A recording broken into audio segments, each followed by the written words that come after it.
I'm sorry, but I just can't love a child that came from someone as ugly as you.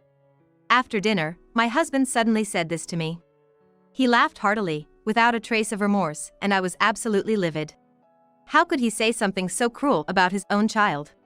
What was he even thinking? What do you mean by that? What? It's obvious. I'm talking about divorce. He clearly stated his intention to divorce me. Even though he abruptly mentioned divorce, I couldn't simply say okay, without understanding why. Divorce? Why? I was furious at my husband, who only thought about himself, and I slammed the table as I confronted him. He replied with an annoyed look. Damn, you're so annoying. If you really want to know, I'll tell you. What would he say?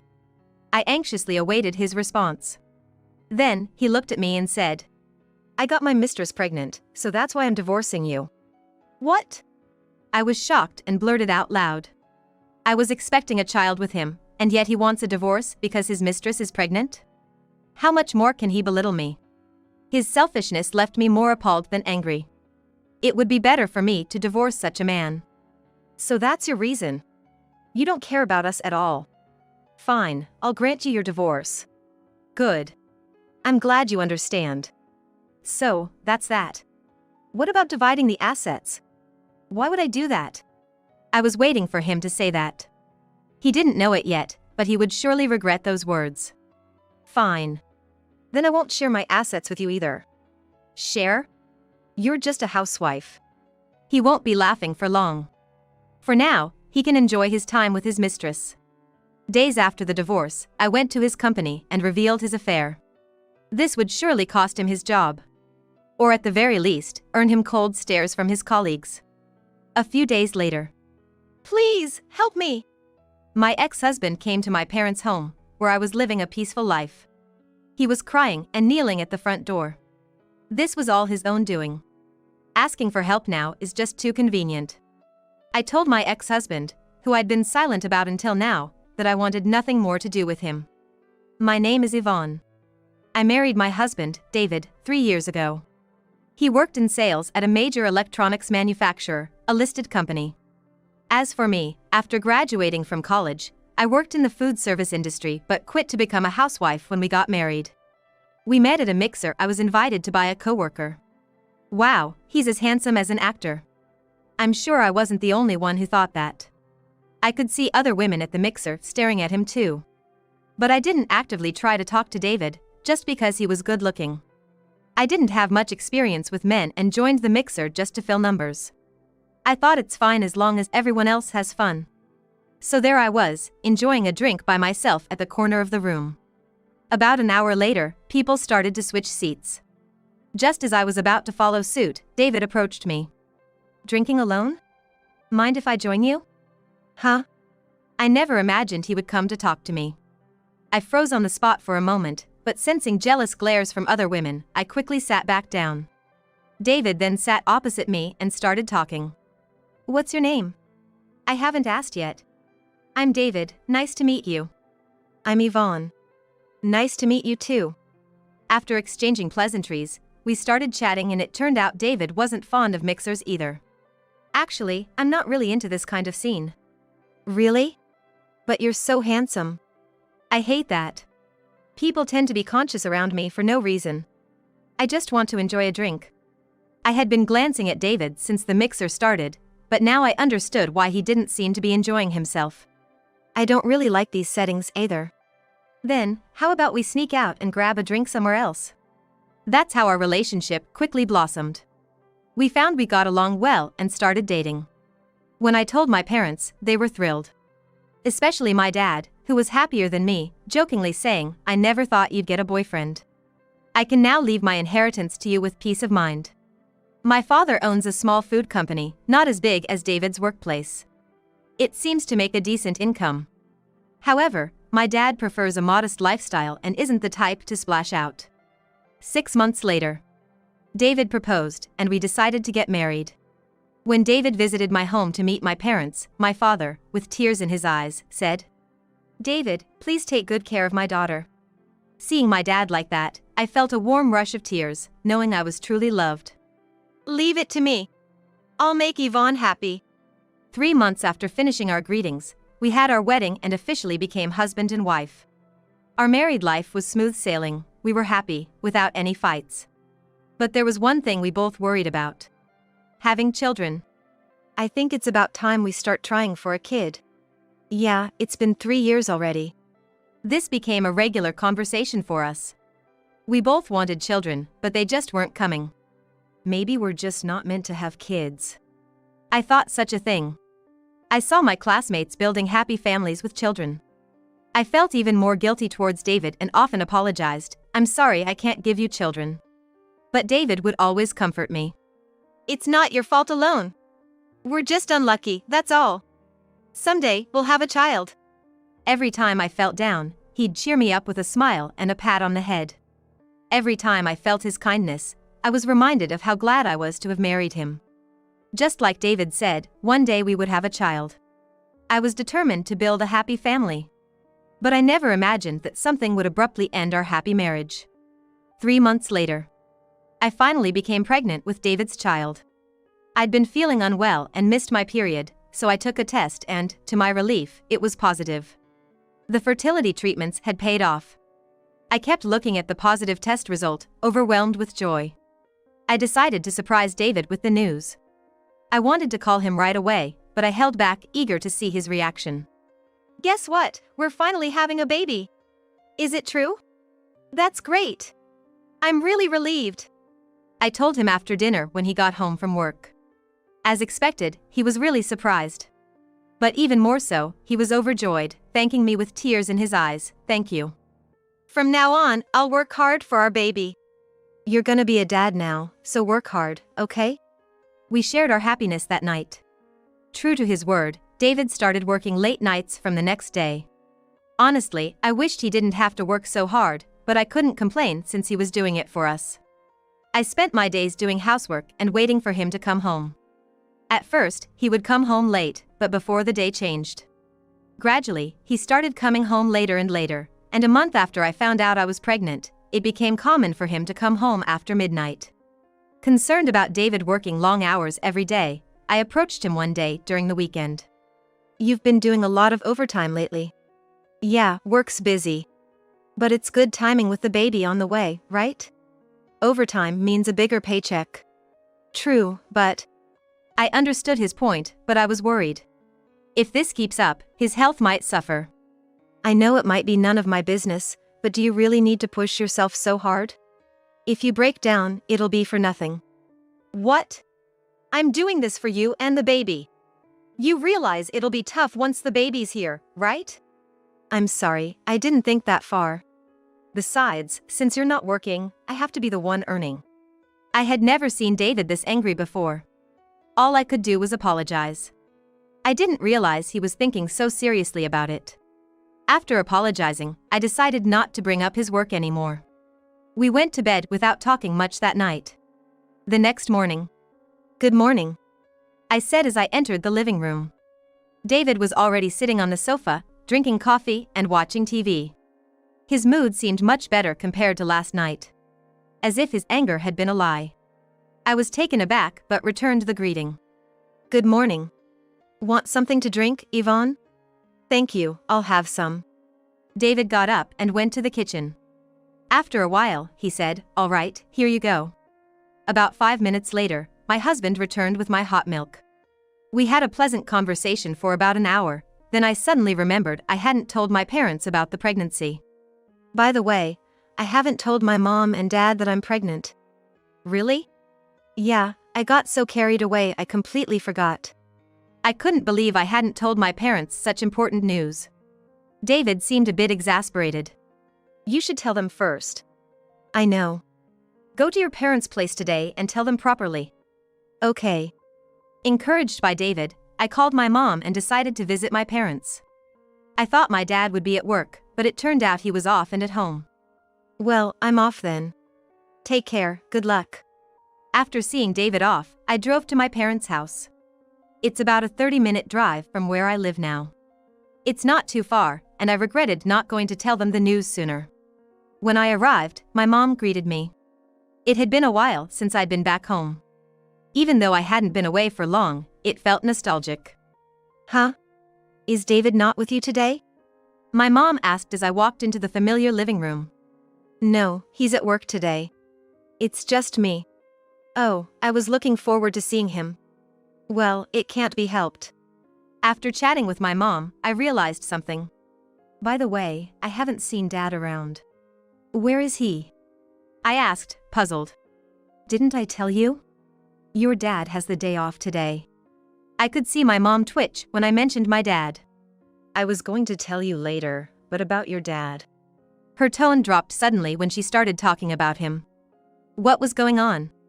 She sat down next to me on the sofa. Your dad. He's been diagnosed with a tumor. A tumor? You mean? Yes. It's cancer. Lung cancer. And it's already advanced. Why didn't you tell me something so important sooner? I can't say much, though, since I hadn't told you about my pregnancy. I was shocked to hear that my dad had advanced cancer. He can be cured, right? My question was met with silence from my mom. He was so lively before. Unable to sit still, I went to my dad's room. When I opened the door, there he was, looking nothing like his usual self, lying down. Dad! Why didn't you tell me about the cancer? Oh, you're back. How have you been? He smiled as soon as he saw me. But he looked so gaunt, just skin and bones. Hearing my voice, my mom came into the room, looking worried. You're doing better than Dad, aren't you? Look at how you've become. I might not make it. But I'm glad I got to see your face today. What brings you here? I couldn't tell if he was joking, but it was scary to hear him talk like he might leave this world. I wanted to tell him when he was healthier, but I might not get another chance. So, I told him about my pregnancy. Dad, I'm pregnant with David's baby. When I told my dad about my pregnancy, he smiled even more than before and said to me, That's great. I can't wait to see the little one. My mom, hearing this, started to cry. She probably realized that by the time my child is born, my dad might not be in this world anymore. So, don't die, okay? Yeah, leave it to me. My dad assured me, looking straight into my eyes. He's always been so strong. Cancer won't beat him. I decided to head home early, as staying longer would just make me think of sad things. I informed David about my dad's cancer through a text message. That's unfortunate. It was his somewhat curt reply. I guessed he probably didn't know what to say, so I didn't make much of it. After I got home, I must have dozed off on the sofa and woke up feeling cold. It was the dead of winter. And I hadn't turned on the heating. No wonder I was cold. Looking at the clock, it was already past midnight. Shoot, I haven't prepared dinner. Even if I started now, it would be too late if David came home before I finished. I decided it's best to ask him to pick up something from the store. I was about to send him a message when I saw he had already texted, I'm going out for a drink, don't need dinner. And I replied, okay. What time will you be back? But even after 30 minutes, there was no reply. Even though he had seen the message. He might have been in an accident. I started to worry, thinking such a thing. No reply came, and before I knew it, it was 1:30 a.m. Should I go to bed? I was about to head to bed when I heard a quiet I'm home. David had finally arrived. Welcome back. You're late. I greeted him at the entrance, and he seemed surprised. Oh, you're still up? Of course, I was worried since you didn't reply. I'm fine. Besides, you're pregnant. You should be sleeping early. I'm going to take a shower, so feel free to go to bed first. As he walked past me in the hallway, he patted my shoulder and headed towards the bathroom. I faintly smelled a scent on him that I had never smelled before. Didn't he say he was going out for drinks? The smell seemed to be women's perfume. Since I've been pregnant, my sense of smell has been too strong, making me feel sick, so I haven't been wearing any perfume. I had told David, so he shouldn't be wearing any either. Wondering about it, I decided to ask him if he used perfume while he was in the bath. Hey, you went out for drinks tonight, right? Yeah, I did. With whom? Just some colleagues from work. Did any of them wear perfume? When we passed each other earlier, I smelled perfume, and it seemed like a woman's scent. What, you're suspecting me? I told you, I was out with guys. And hey, if a guy likes a certain scent, He might use that perfume, right? Well, that could be possible. Yeah, you're right. Sorry for asking something weird. I'll go to bed first. I didn't press David further, but something felt off. However, considering how caring he had been, I couldn't imagine him cheating. So, I decided to let it go and went to sleep. The next day. Perhaps because I slept too much after returning from my parents' house, I woke up before dawn. Waking up at such an hour wasn't ideal. I tried to go back to sleep, but I couldn't stop thinking about last night. Did he really go out for drinks with male colleagues? Although it felt wrong to doubt him, I couldn't help but be concerned. David was still sleeping soundly. Probably exhausted from drinking. Even as I moved around, he showed no signs of waking up. That's when I noticed his phone on the bedside table. Sorry. I whispered to myself, feeling guilty for snooping, but I couldn't resist checking his phone. It wasn't locked. No way. As I looked through David's messages, I saw he had been chatting happily with a woman I didn't know. Her name was Samantha.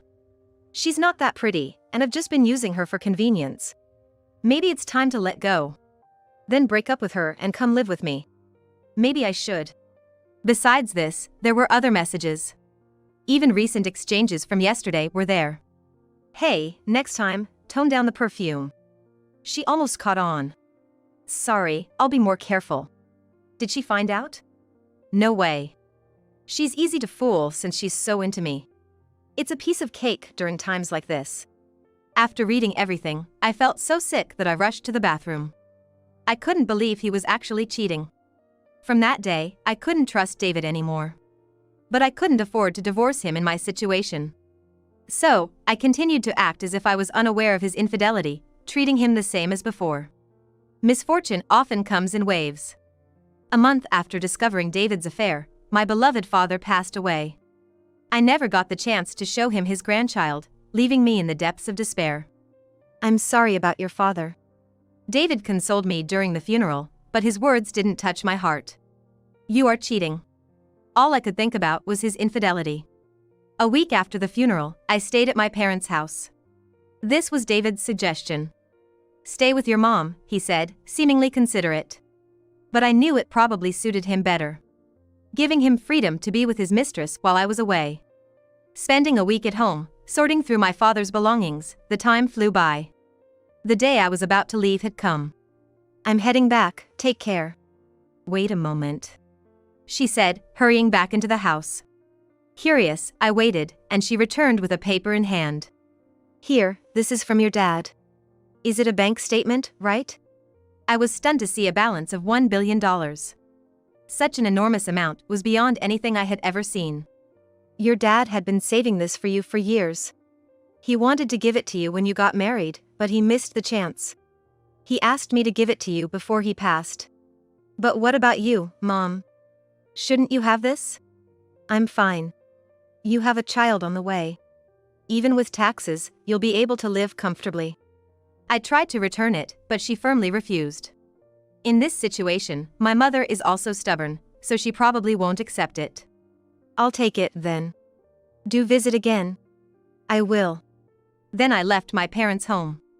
Returning to the house where David was waiting, I entered saying, I'm back. But received no response. I thought maybe he was out with that woman, but when I opened the living room door, there he was. Oh, you're back. I made dinner. Despite everything, he had his kind moments. I reconsidered my feelings about him a little, until I noticed an incredible number of empty liquor cans on the table. Did you drink all this alone? Yeah. Something good happened. That's not something to be happy about. I didn't know what it was, but he had gone to the trouble of cooking. I decided to have dinner. Thanks for the meal, I said after finishing. While I was washing the dishes, David called out to me. Hey, sit down over here.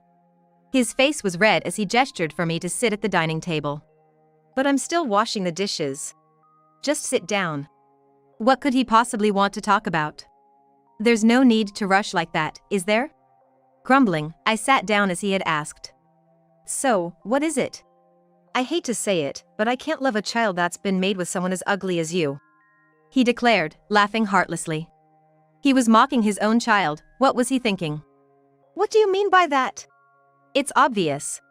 We're getting a divorce. He clearly stated his intention to divorce me. Even though he mentioned divorce so abruptly, I wasn't naive enough to simply say okay, without understanding why. Divorce? Why? I was furious at David, who only thought about himself, and I slammed the table as I confronted him. Then he replied with an annoyed look. Damn, you're so annoying. If you want to know that badly, I'll tell you. What was he going to say? I waited anxiously for his response. And then, he finally told me. I'm divorcing you because I have a child with my mistress. What? I was shocked. I knew he was having an affair, but I never expected him to say he was divorcing me because his mistress was pregnant. How much more could he belittle me? I was beyond angry and simply appalled at his selfishness. It's better for me to divorce this kind of guy for my own sake. So that's your reason? You don't care about us at all. Fine, I'll grant you your divorce. Good. I'm glad you understand. So, that's that. What about dividing the assets? Why would I do that? I was waiting for him to say that. He didn't know yet, but he would surely regret those words. Fine. Then I won't share my assets with you either. Share? You're just a housewife. You don't have any money to give, pretending to be all high and mighty. Money? I have more than you. You said no to dividing the assets, remember? I'll never forgive you and your mistress. At that moment, I swore to myself that I would get revenge on David. All right then, it's settled.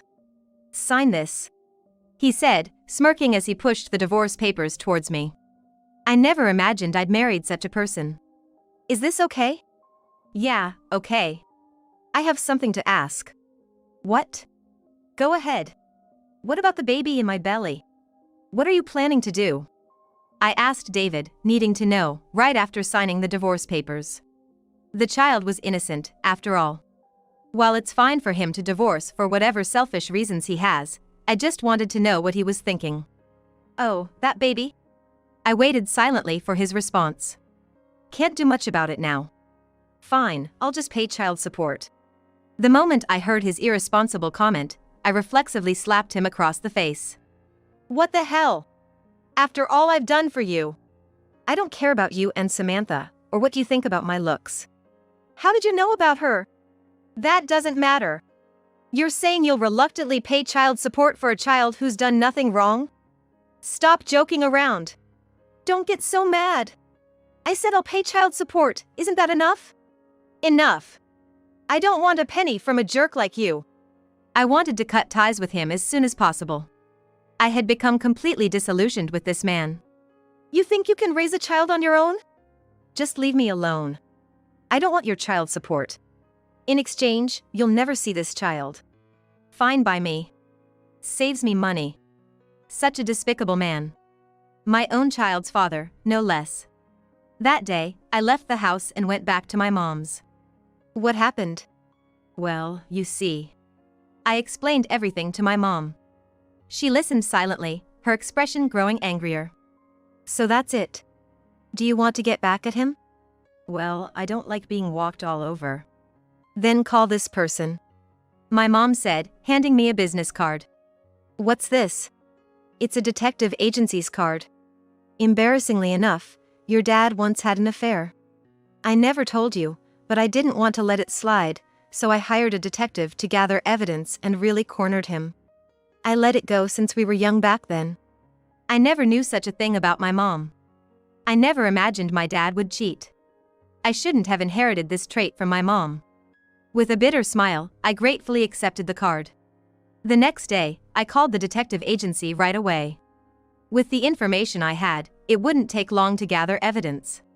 To make an official request, I went to their office in the neighboring town that very day. Please, I want to show them hell. Something like that happened? As a man myself, I can't forgive that. Don't worry, we'll definitely gather the evidence. I told the detective everything that had happened between me and my husband, and he seemed even angrier than me. It made me think again about how much David had wronged me to evoke anger even in another man.